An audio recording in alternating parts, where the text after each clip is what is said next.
Listen up, lovers of watches, design, and history. This November, Jaeger-LeCoultre invites visitors to discover the world of its legendary Reverso through a richly immersive exhibition, which just opened yesterday, set in the heart of New York City. To mark the 90th anniversary of the Maison's iconic timepiece, Reverso stories landed in Paris, Shanghai, and Seoul. Now the exhibition comes to Manhattan for its North American debut. With its remarkable legacy of Art Deco architecture and style, New York is a particularly fitting setting for the celebration of the Reverso's Art Deco origins. Located at Iron 23, the exhibition will run through November 22nd, just ahead of the grand opening of Jaeger-LeCoultre's new flagship boutique on Madison Avenue. A fascinating retrospective that leads visitors through 9 decades of timeless modernity, Reverso Stories reveals the craftsmanship, innovation, and design behind this celebrated timepiece, and also explores the wider creative and cultural universe surrounding it. For more information, visit jaeger-lecoutre.com.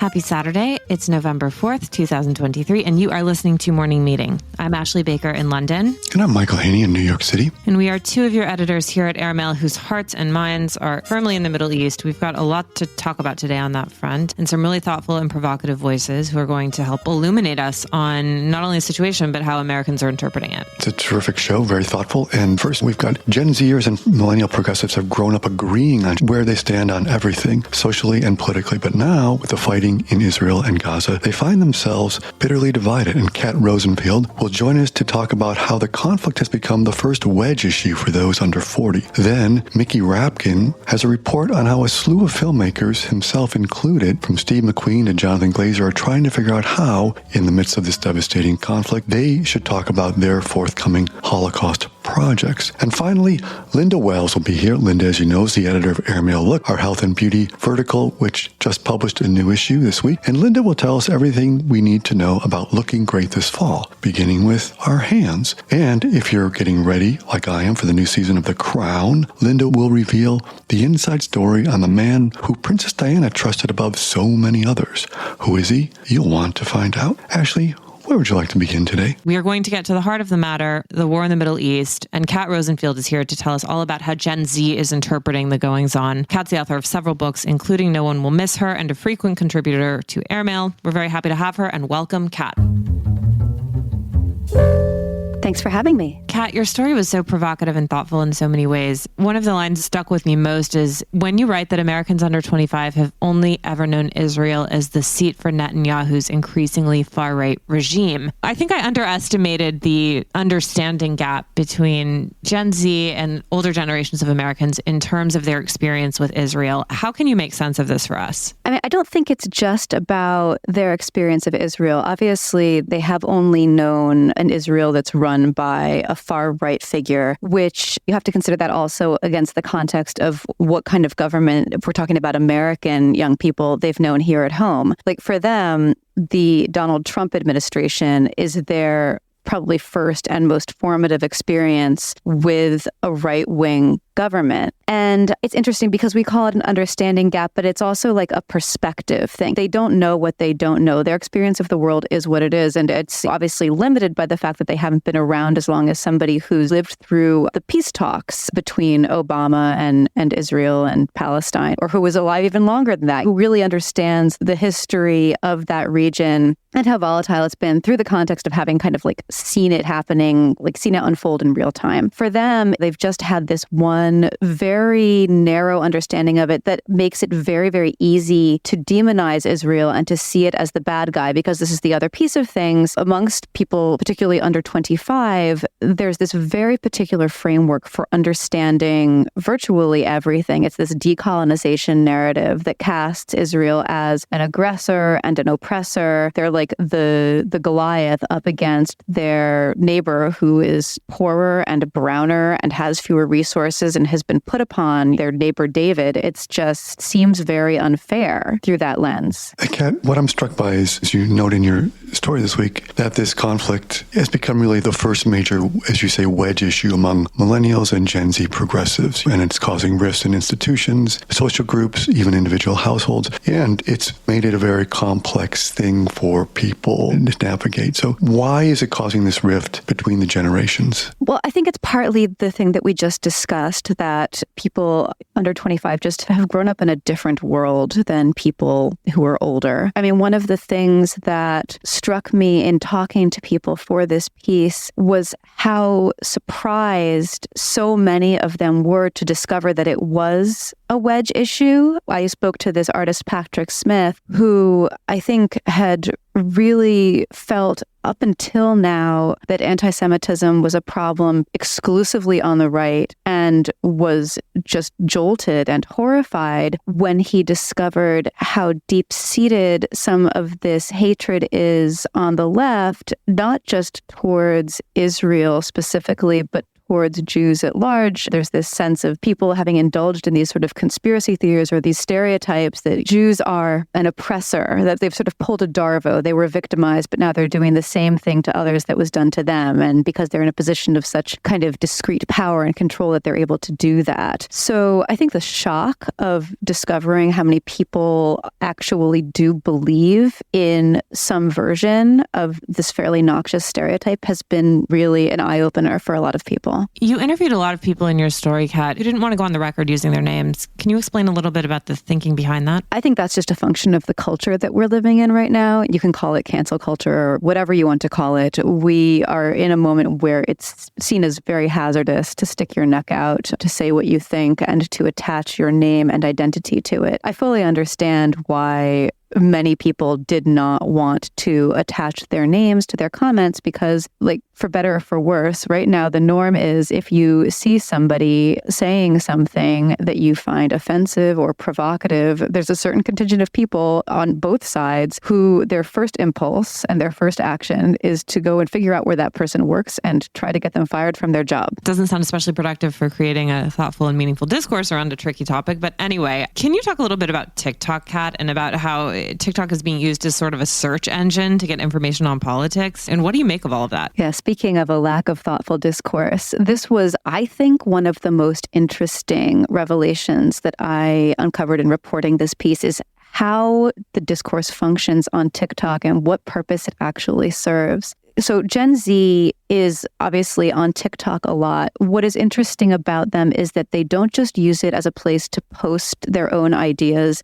They also use it as a place to figure out what to think. They use it as a search engine. And that is generally not an issue. Like if you're looking to find out what kind of toothbrush to buy, or you're looking for a kind of music you should listen to.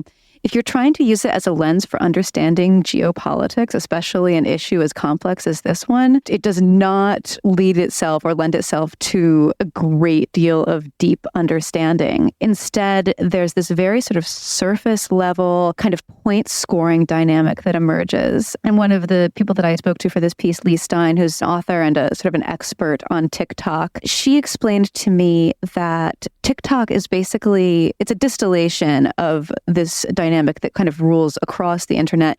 It's all about fandom. People go on there to score points for whatever team they're a fan of and to see their rival humiliated. And you have to understand whatever discourse is happening surrounding political issues on TikTok, it has to be understood as happening in that framework. It's really not about understanding what is happening. In many cases, people don't actually care at all what the facts are. Kat, I think that links up with another really great insight you have in your story, and I'd like to hear you amplify it and talk more about it. But you say this kind of escalating radicalization, as you call it, on both sides, is often a byproduct of what happens in societies when the older and more experienced abdicate their authority to the young, and in times of political turmoil. Can you talk about that? Sure. That's a dynamic that I think we've seen reproduced pretty much throughout history. It's something where you have a moment where things are unsettled, where you have a radical notion of how things should be, like a radical political ideology or even like a sort of general ethos for how life should be lived that takes hold amongst young people and is very intimidating to older people. There's this sense of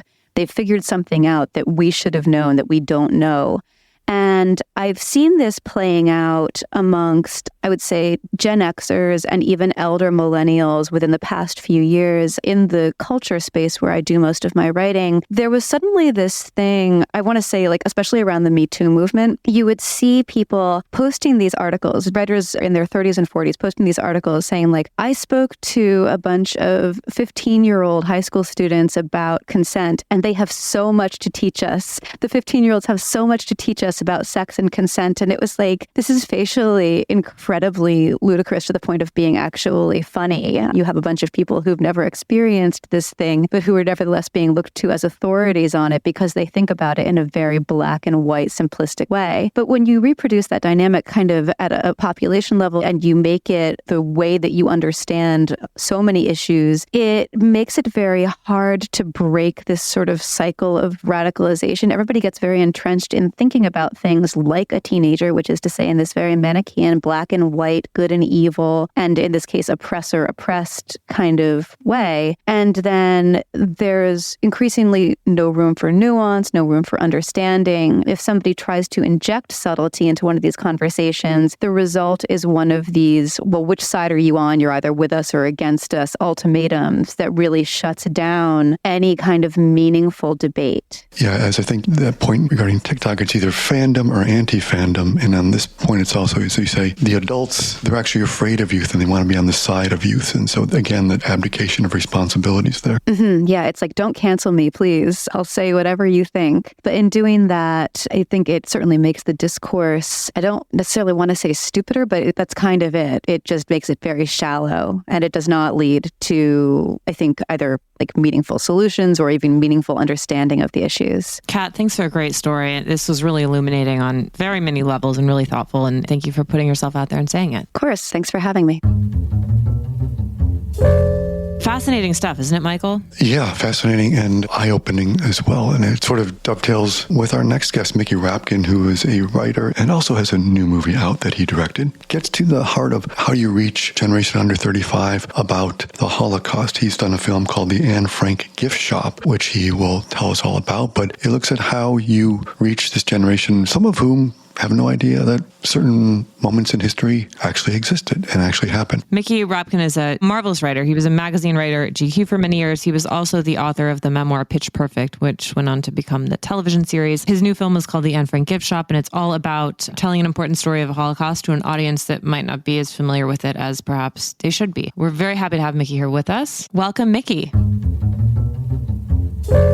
Thank you for having me. So, Mickey, tell us about your new film, The Anne Frank Gift Shop, and why you made it. Yes, The Anne Frank Gift Shop. It is a dark comedy, a very dark comedy that imagines a meeting between the Anne Frank house and the New York design firm they've hired to help them renovate the gift shop to appeal to young people. Very dark premise that grew out of a very real problem, which was this study from a couple of years ago that showed 2/3 of young Americans could not tell you how many Jews were killed in the Holocaust. 11% of these respondents somehow believe Jews caused the Holocaust. So the film is sort of a way to continue to tell this story and disarm young people with a comedic language they understand so that we can hit them with this emotional appeal. So, Mickey, tell us about the day in Los Angeles when the tote bags arrived at your house that were emblazoned with the face of Anne Frank. What else happened in the world that day? Yes.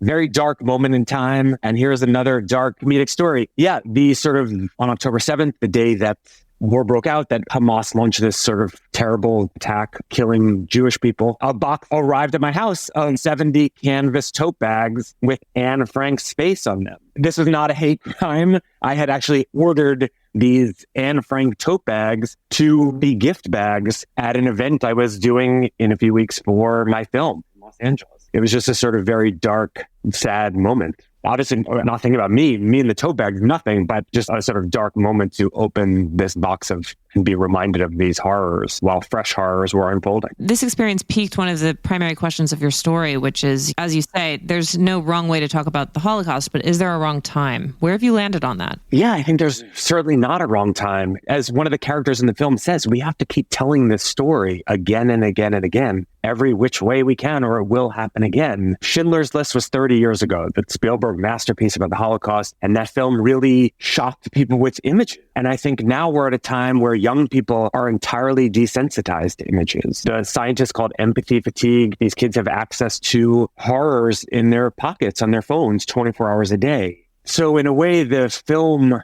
it does ask this question, is there a wrong way to talk about the Holocaust? Which we're saying there's not. We're using this comedic language to shock young people so that we can disarm them and then hit them with the emotional appeal of the film, which is that we have to keep telling this story. And I think there's so many people right now trying to tell this story in new ways. There's this Jonathan Glazer movie, Zone of Interest, that's coming out in December, which is about the very mundane life of an SS officer and his wife who live on the other side of the wall next to Auschwitz. And it's really just about the wife complaining about having to move, and the kids are playing in the yard and the swimming pool. And people always ask themselves, like, how could these people sleep at night? Like, if you were a Nazi soldier, how could you? It turns out they slept quite well, as long as their wife was happy in their home. But it's just another way to tell the horror of this story. We talked a little bit recently about, as you note, it's TikTok generation, where they see images, how they get stories told to them. And I think about the inventiveness of your movie. And then I think about Art Spiegelman doing Mouse, which was 25 or whatever years ago. And that was revolutionary for its time, a graphic novel treatment of the Holocaust and Auschwitz. Which is now getting banned. Mouse is like one of the big banned books. Right. It brought that story to a generation where it lived, which I think, as you say, to note, how do you get the story in front of people when there's a sizable percentage of people under 25 who have no knowledge of it? So it's that struggle, right? Yeah. I mean, I think we're constantly talking about that. I shared my film with the actual Anne Frank house. And of course, I was very nervous. Like, are they going to laugh at these jokes? Someone pitches an escape room. There's rough jokes in this movie. And the Anne Frank house acknowledged, for one, they thought the movie was funny, which was a relief, but also they acknowledged that these are conversations and struggles that they're having internally about how to reach Gen Z and millennials with this story. It's a constant struggle, especially as every year there are less and less survivors alive. It's really scary, especially in this rampant age of misinformation. What do? We have to safeguard ourselves for a time when there will be no eyewitness. Mickey, for those who want to see the Anne Frank gift shop, I know you've seen it. It's been at festivals. It's won some awards at festivals. It's now screening for Academy Award consideration. Where can people see it? We've got a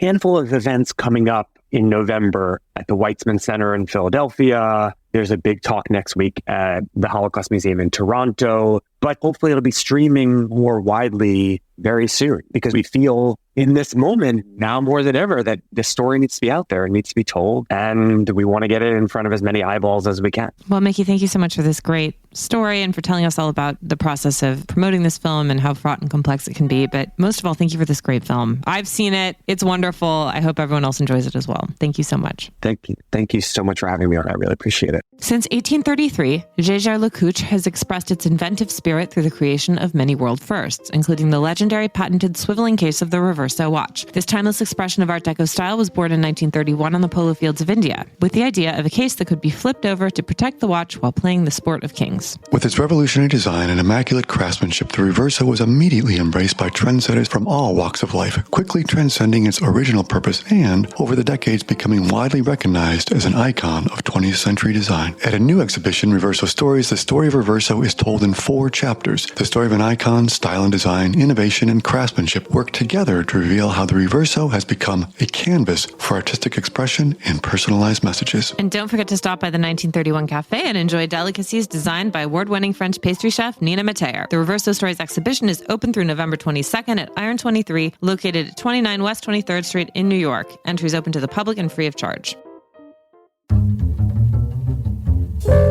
Michael, I like how this segment was like kind of a bit of a recommended as well as a thought-provoking conversation. You get it all here on Morning Meeting. You do get it all here on Morning Meeting, including you and Linda Wells taking us into other matters, health and wellness, mental, physical, and all those things. And we've got a new issue of Airmail Look, which you guys have released this week. And Linda's got her new column in this week's issue, right? Linda's been very busy, but that's exactly how she likes it, Linda. We see you and we love you for who you are. Linda's the editor of Airmail Look. She is a columnist for beauty and wellness at Airmail, and she also was the founding editor of Allure, a position that she held for 25 years. She is, in short, an icon, and we're thrilled to have her here. Welcome, Linda.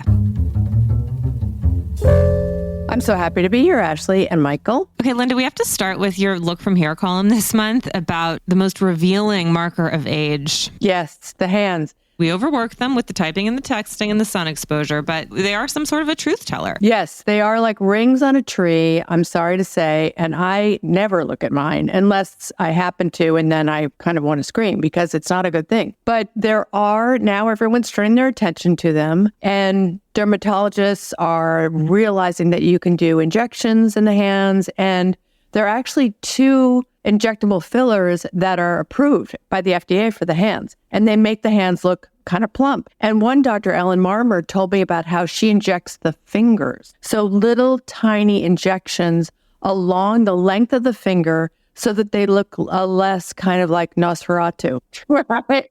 I mean, sign me up. What do we need? Yeah, I guess, right? Is there anything that we can do for those sunspots and like other markers of age? Like, do we need to walk through the world wearing gloves? Well, it wouldn't hurt you. And there are SPF 50 gloves that you can wear. And I have friends who wear them all the time when they're driving, when they're out paddleboarding, walking the dog, whatever they happen to be doing. But there are sunscreens for the hands. And that's really just the thing you must do. Basic, put on a sunscreen. And there are specific ones for the hands that have a little bit more grip, because the problem with putting on sunscreen with the hands is you wash your hands, you rub your hands, it comes off, and you have to reapply. And then there are retinol products, like you say, they're new hand retinol products that are perfect for getting rid of some of the crepiness and getting the collagen moving and getting rid of the redness and all those things. It's the same as for the face. Well, Linda, you've given us hope. We have to move on to one of my other favorite topics. Used to be my favorite sleep aid, Ambien. It turns out all was not what we thought it was. I know, Ambien. I mean, remember how I used to go to the fashion shows and it was just survival by Ambien. And it was a combination of Ambien and espresso, one ping-ponging from the other. But there were so many bad stories, and some of them are hilarious. Stories about people who had sleepwalking incidents, people driving in the middle of the night on Ambien. And I even had a friend who had an adjoining room at the Ritz in Paris back in the day when we had those crazy expense accounts. And she woke up in the morning surrounded by the entire contents of her minibar emptied around her bed. So it was all the snacks that she ate in the nighttime. And I'm sure that added a good €1,000 to her bill. So it turns out that Ambien, everyone kind of got wise to the fact that Ambien is not the greatest panacea for sleep problems. And in fact, it doesn't really even give you a great sleep, because it's sort of a kind of a pantomime of sleep. Your eyes are closed and you think you're asleep, but you're not getting any restful sleep. So the uses went down. And now the question is, what are we going to do to replace it? There are some new drugs in development. And then we also have everything else, the THC gummies, the CBD gummies, the mattresses, the cooling things, the special lights, the blackout shades. We can't seem to get enough of trying to figure out how to get a better sleep. So one gentleman who is not getting nearly enough sleep is the poet Jim Barrell, who is a self-professed OnlyFans superfan. I mean, this is a corner of the universe that we were so curious about. We sort of didn't want to know what was lurking underneath, but Jim has enlightened us. He certainly has. He is an OnlyFans fan, and my familiarity with OnlyFans is simply what I read in the New York Post, and it's always this police officer or this teacher at some school was discovered to have an OnlyFans account and got fired. And it seems like that's sort of a regular scandal in the Post, but it is a kind of porn site where you pay a certain subscription fee and then you can watch porn in various levels and interactions. Presumably some of it can be made just for you, and some of they're live streaming with comments and things like that. Anyway, this poet discovers OnlyFans and decides to pony up the $20 monthly fee, because you can get porn free, I've heard. And then he finds one person to follow that he runs into in real life. So it has a whole different kind of frisson, excitement, whatever you want to call it. Ladies, can I get in on this? Michael, we need to hear from you on this subject. I'm just going in a completely different direction. I'm going to go a little classier, because one of the stories, I'm not watching porn. I'm more excited about The Return of the Crown, and a story that you have about a man named Sam McKnight, who seemed to be the power behind Princess Diana. I love that story. Okay, good. Thank you for cleaning it up and raising the level. We can count on you for that, Michael. So Sam McKnight is one of the great hairdressers of all time. I met him in the 80s. We were on a shoot, and he had this can of something that no one had heard of before, and it was hair mousse, the first hair mousse that came from France, and we were all just entranced by this. But Sam was the hairstylist to Princess Diana for 7 years until her death, and was brought into the project by Patrick Demarchelier. And it was sort of done in secret. He was at a studio and was told that someone important was coming and he would be doing the hair. And he wasn't told who that important person was. And he thought it was going to be Margaret Thatcher. So imagine two more different people than Margaret Thatcher and Princess Diana, hair-wise and in every other way. So he got her to cut her hair short and make it look more relaxed and tousled. And all of that seems superficial unless you're me, which it seems like was the most important thing in the world. But it really did say a lot about her warmth and approachability. It conveyed a lot about this kind of new princess and what she meant to the crown and to the country. And it was just something very touchable almost. She seemed attainable or seemed approachable. You're right. It's not Margaret Thatcher showing up where you've got to get 42 cans of Aquanet for her hair. He created that sort of layered, tousled look, and it was a whole different look for a royal, right? Exactly. And it really gave her a kind of modernity that I think people were really excited about. And when she appeared at an event with Liz Tilberis, who was the editor-in-chief of Harper's Bazaar at the time, and there was this New York event, the CFDA Awards, and she had on slick back hair. It was sort of wet look. And that caused all these headlines. And I know that I can get a little carried away with these things because it's hair, but it really gave people a sense of this liberation of this woman and the youthfulness and freedom that she had, or at least in theory had. Of course, she didn't have it. But so Sam really created all those looks for her, and they had such a close relationship. He cut the hair of Princes William and Harry when they would kind of wander in. So there was just this really almost like a family warmth and closeness that they had. You mean William and Harry back when they still had hair? Yes, they did have hair. Okay,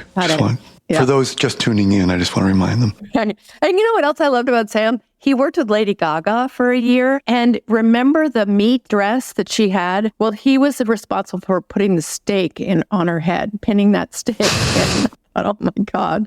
And he tells about all the flies surrounding everything. It just sounds absolutely revolting. Linda, my last question for both of you. We've talked about the hands and the hair. And the other thing it seems that now there are new rules for, as you guys identify, Linda, is teeth. There is such a thing as too perfect a smile now, right? You've seen it too, haven't you, Michael? Wow. Oh, yeah. I love this story because I've been watching people's mouths and I'm like, this is all wrong. So please enlighten us all. So this is a story in Airmail, and it's about teeth, and it's about the pervasiveness of the porcelain veneer. There is not a celebrity around that I can think of that doesn't have perfect porcelain veneers. But the question is, perfection is the problem. They can be too white and too aligned, and then that starts to feel really fake and sort of distracting. The teeth can be too big. And so there are a couple of really very almost artistic dentists. I think of them as kind of couturiers who create these veneers that are very subtle and really beautiful and respond to the face. A lot of dentists don't think about the face structure, and they're putting in the teeth and losing sight of the whole picture. And so there's not an alignment, sort of a visual alignment and balance. It's an interesting thing, but once you know this, you will never be able to watch a movie again. Let's just name some names. You can't watch a presidential press conference because our Biden has them. You look at someone like Tom Cruise, and you even note in your story this week, Taylor Swift went in for a little fine tuning, right? So these people, you can see it, but this is what I also love. You've got something called Ozempic face as well, right? Right. Ozempic face. That's when people lose so much weight so quickly that their face becomes almost skeletal and their teeth look huge. And the dentist I spoke with about it said it's a real problem. And they said, but the issue is, ordinarily, the logical thing would be change the teeth. Okay, that's for $75,000. Great idea. But change the teeth. But this dentist said he's not sure that these people will stay on Ozempic and maintain the weight loss, in which case you have to kind of wait it out. So yeah, that's an issue. It's like if you do any work to the face, if you get injections in your lips, that can change the contour of your lips, which then makes your teeth look crooked. And so people go to their dentist and say, my teeth used to be straight and now they're crooked. And it's like, no, your lips are crooked, your teeth are fine. So there are all these issues, but it is funny. I've been watching some movies from the 80s and 90s. People have totally different teeth. Or if you watch the David Beckham documentary, he has different teeth at the beginning than he does at the end. And one dentist told me he really would like to redo the current David Beckham teeth. And another dentist outrageously said he wanted to redo Julia Roberts' smile. And I thought, no, wait a second. If that isn't the world's best smile, tell me. And then he pointed out, months now, got this problem and that problem, and I thought I give up. I conducted all the interviews as if I were a ventriloquist. Linda, you have nothing to feel self-conscious about. Your teeth are a work of art. Yeah, huh? And Linda, you always make us smile when you're on. Oh, you too. Love you both. Love you, Linda. Thank you for this. Thank you for this amazing issue. And if you want to read it in full, which you absolutely should, it's airmail.news/look. All right. Thanks, Linda. See you next time. Thank you.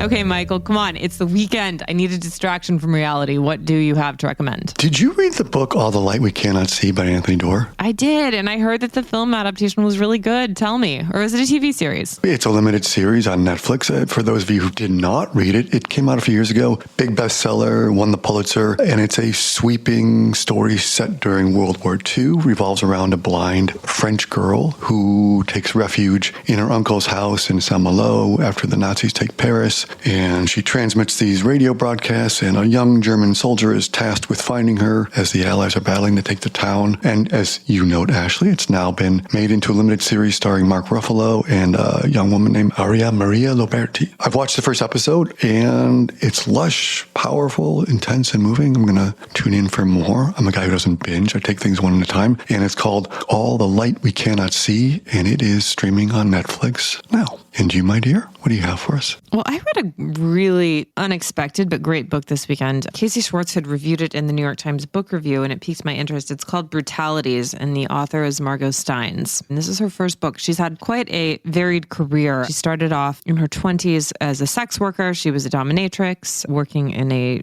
sex dungeon in New York. She became a professional welder, making some of the most high-profile buildings in New York City. Then she got her MFA in creative writing in Arizona. But it's really a book about the extremes that she went to sort of discover the physical limits of her body and the amount of pain that her body could take. And it's the kind of book and subject matter that could easily veer into the category of pain porn, but it really wasn't that at all. It was incredibly thoughtfully written, provocative in all the right ways, really makes you think a lot about what the limits of our bodies are and how we treat them and what that says about who we are. Anyway, really wonderful book. It's called Brutalities by Margot Steins. Thank you so much for joining us. Thank you to our sponsor, Gégère Lecoutre, and we look forward to seeing you all again next week. Michael, will you please read us out? Absolutely.